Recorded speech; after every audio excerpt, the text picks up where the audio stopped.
Ça fait plaisir. Revenir ici, ça fait plaisir. Le 28 septembre 2023 a été présentée la nouvelle 1300 GS, le produit phare de chez BMW, et cette date sera à marquer d'une croix sur le calendrier. Produit phare, croix, t'as compris la ref au phare, bref, car elle semble annoncer le renouveau touring de la firme bavaroise.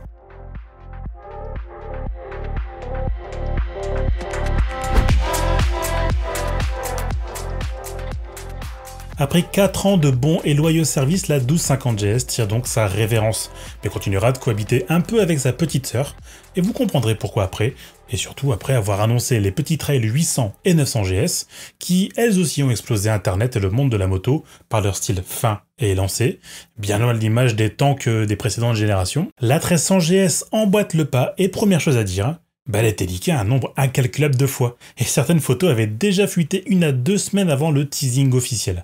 Ce qui a donc permis d'alimenter la hype ou la frustration. Est-ce qu'elle sera comme ci? Est-ce qu'elle sera comme ça? C'est quoi cette gueule? Non, le phare c'est une dinguerie, etc., etc.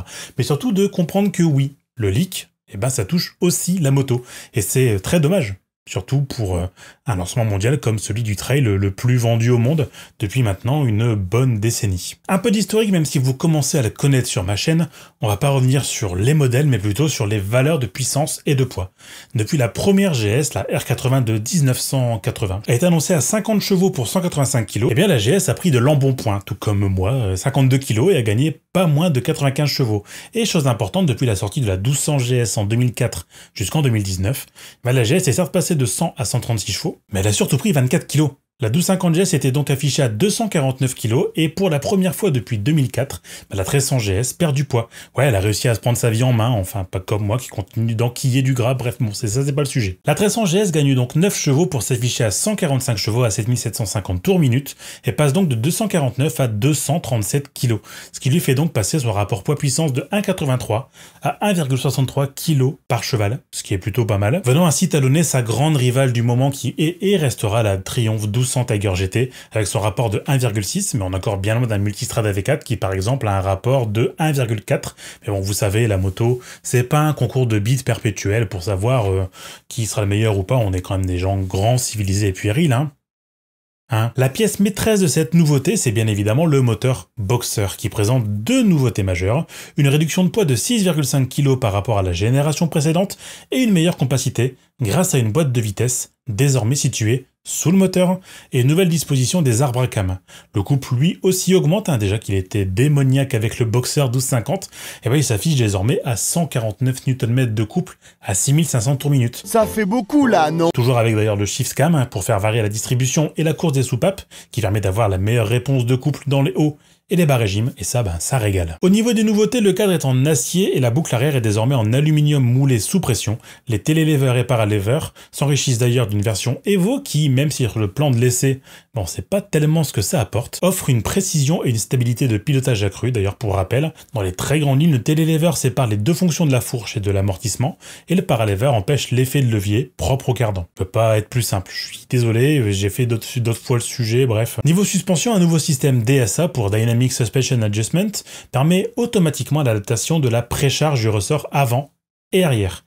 Également, la moto peut désormais s'abaisser de 20 mm à l'arrêt pour faciliter l'accès aux plus petits, un peu comme ce que propose la précharge de Ducati et de Triumph. Désormais, BMW emboîte le pas et permettra aux plus petits gabarits de s'affranchir de la taille du GS pour monter dessus, et ça, c'est un excellent point. On passera alors de 850 à 820 mm, plus acceptable de série, mais avec une selle d'ailleurs qui descend à 800 mm, donc 780 mm avec cette fameuse suspension pro. Mais bon, ce réglage adaptatif serait malheureusement une option, une des nombreuses du catalogue, mais bon, vous savez, on a l'habitude, c'est BMW. À ce sujet, une innovation importante est à noter au niveau de la direction.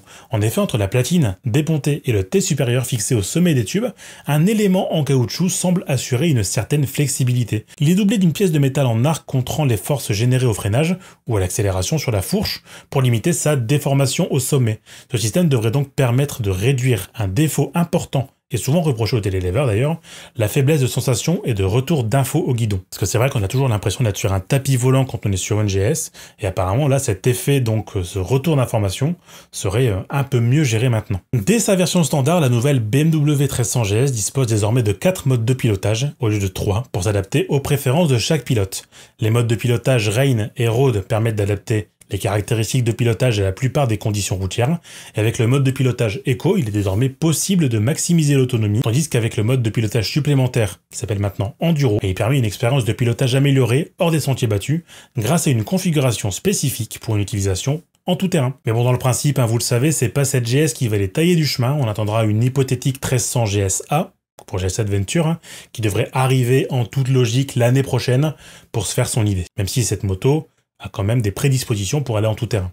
Sur des petits chemins, on dira. Pas sur des chemins et petits chemins, quoi. D'autres choses sont aussi à noter, comme la taille du réservoir qui perd 1 litre en capacité, les clignotants intégrés au pare-main, des options qui deviennent de série d'ailleurs, parce que cette moto, pour moi, c'est la première vraie GS avec énormément d'options de série, comme j'appelle, comme je le dis si bien, avec beaucoup d'équipements de série. Et ça fait plutôt plaisir. Comme l'aide au démarrage en côte, l'ABS Pro full intégral, la clé sans contact, le régulateur de vitesse adaptatif, et ça, c'est un grand oui. C'est un standard sur la 1250 RT, ça devient désormais de série sur la GS. Pour rappel, ça vient calibrer la vitesse du régulateur en fonction du véhicule devant toi, en prenant en compte les virages, et ça c'est plutôt pas mal, les poignées chauffantes, le contrôle dynamique des freins et du frein moteur, l'appel d'urgence intelligent, le contrôle de pression des pneus, et c'est vraiment bien. D'autres éléments rappellent la RT, comme la bulle électrique, surtout la centralisation des bagages, le contrôle automatisé des suspensions. En fait, maintenant, la GS est plus touring que jamais, c'est devenu une RT surélevée qui va renforcer son image de moto ultra polyvalente, comme jamais auparavant. Parce que la moto a toujours été chiche de série, désormais elle vient au standard de ce qui se fait ailleurs en trail. Plutôt pas mal. Mais par contre, comme d'habitude, si les éléments deviennent légion de base, d'autres options font leur apparition. On a déjà parlé du réglage adaptatif de la moto avec la suspension Pro, mais on retrouve aussi le feu de virage adaptatif, l'avertisseur de changement de voie qui est déjà présent chez Triumph et Ducati, et ça m'étonne pas qu'elle soit chez BMW maintenant, tant la technologie est impressionnante et déjà un standard en voiture, le shifter, qui n'est toujours pas de série chez BMW, je trouve ça vraiment dommage parce que de nombreuses marques le proposent de série, même la 8S de chez Suzuki la propose de série. Et aussi une nouvelle option que je demande à voir, un avertisseur de collision frontale. Oui, alors cette alerte est conçue pour prévenir les collisions et aider à réduire la gravité des accidents, tandis que l'avertissement de changement de voie surveille les voies à gauche et à droite pour aider à garantir un changement de voie sûr tout en utilisant le rétroviseur. On sait que BMW et notamment la GS ont toujours été assez pionnières en matière de sécurité. On parle forcément de l'ABS qui était déjà intégré dans les années 90, mais est-ce que cette option deviendra un futur modèle standard pour la firme, et même pour la moto en général? Et moi je demande à voir. Forcément le catalogue d'options s'enorgueille aussi. On retrouve des clignotants adaptatifs, des sièges chauffants, une colonne montante de guidon pour le tout-terrain, comme les suspensions Pro, on en a déjà parlé, pour les 20 mm de plus de débattement, et d'autres joyeusetés d'ailleurs, comme des bagages, des crash bars et des protections en tout genre. En gros c'est du BMW en option certes, mais avec une dotation de série qui est pour une fois très sérieuse. Ça permet de rattraper le haut niveau d'exigence mis d'abord en avant par Ducati et surtout par Triumph en matière d'options intelligentes de série. Allez, maintenant, on va parler de la ligne. Et moi je trouve que c'est un excellent changement. Alors ça ne regarde que moi, voilà, c'est mon avis. Quittez pas la vidéo, je vais vous expliquer pourquoi. Déjà c'est la première GS que je trouve qui n'est pas carénée. Ou alors pas beaucoup caréné. Et on retrouve une ligne plus fine, plus affûtée, comme si l'énorme tank s'était raffermi. Ce design, baptisé GS Flyline, reflète une grande compacité, avec une rampe de réservoir qui est plate, ce qui explique d'ailleurs la perte d'1 litre sur le réservoir, et cette GS semble beaucoup plus accessible que sa consoeur. On se concentre aussi sur l'essentiel, de l'équipement, un agencement compact des composants, à l'image de ce qui avait été initié avec... oui, la Transalp et l'Africa Twin. Et c'est peut-être ça qui surprend certains BMistes, l'identité BMW semble à la fois renouvelée, mais aussi complètement inconnue. Bon, on sait que les trails sont pas forcément tous des canons, mais à la limite, l'esthétique d'une moto, c'est pas la base du trail, voilà. Mais ça lui confère déjà un côté un peu plus prototype, avec des lignes fines, une dynamique accrue, et surtout l'abandon de cet affreux bec de canard pour un côté plus V-Strom. Ouais, V-Strom, Africa Twin, Transalp, la BMW se japanise un peu, et ça s'explique aussi par le choix de la signature LED, baptisé Matrix LED. BMW inclut donc un tout nouveau bloc optique full LED de très petite taille. On abandonne le double optique pourtant si significatif de BMW depuis les années 2000 pour une croix qui deviendra distinctive de ce modèle pour créer sans doute une nouvelle signature visuelle. Cela lui conférerait une visibilité accrue qui pourrait sembler disruptive pour les abonnés de la firme bavaroise, mais qui est pour moi une excellente innovation. À la limite, les feux éteints, ouais, ça peut sembler perturbant, voire disgracieux, encore que j'ai pas vu en vrai.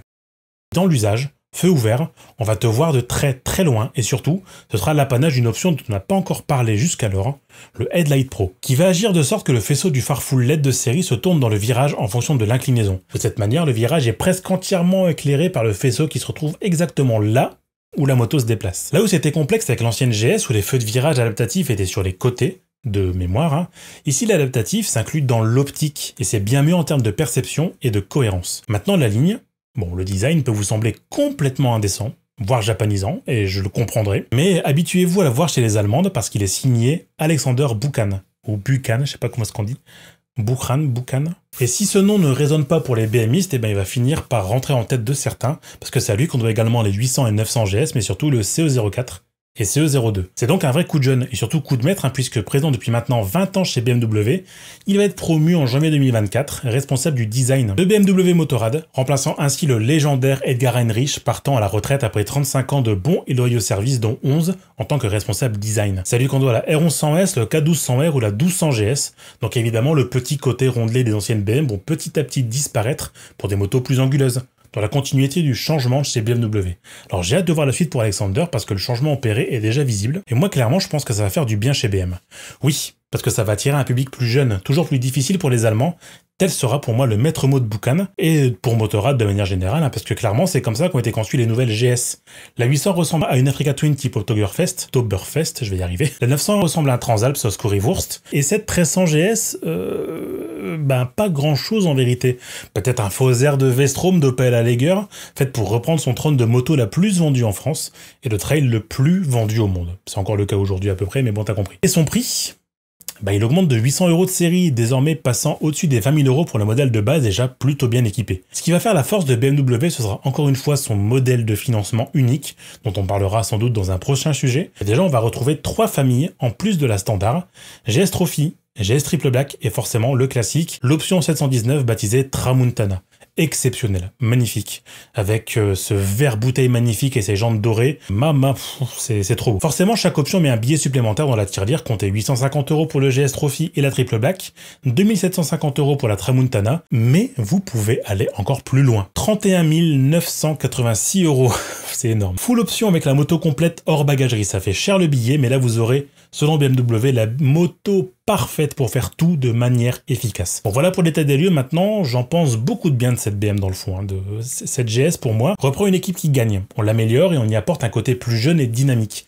Alors oui, il y a des déçus, et ça peut se comprendre, car c'est un peu comme la S1000RR quand elle était japanisée, ça crée désormais une GS qui devient plus agressive mais qui garde son identité. T'as un peu ce côté, ça fait moins jouer, moins play school, moins gros bulldog, tu vois. Très clairement, pour moi, l'idée c'est d'aller attaquer le marché du maxi trail encore plus fort, en prenant tout ce qui se fait de mieux ailleurs et en le transposant en tant que moto trail iconique. Fleuron de ce qui se fait de mieux dans un trail qui est soit 100% polyvalent, pas parfait partout, attention, mais qui excelle plutôt pas mal en tout, pour en faire à la fois une excellente moto touring, une très bonne routière, une moto qui peut aussi aller taquiner du chemin, et faire le GS Trophy. Bref, la moto couteau suisse allemand par excellence. Chaque virage, chaque route, chaque montée, chaque descente, chaque escapade sera sans nul doute un plaisir pour faire vivre l'esprit GS encore quelques années, avec un nouveau moteur qu'on retrouvera d'ailleurs, j'en suis certain, dans les 90, les RT, les RS, et pourquoi pas dans un futur proche, un R13 façon custom d'ici peu.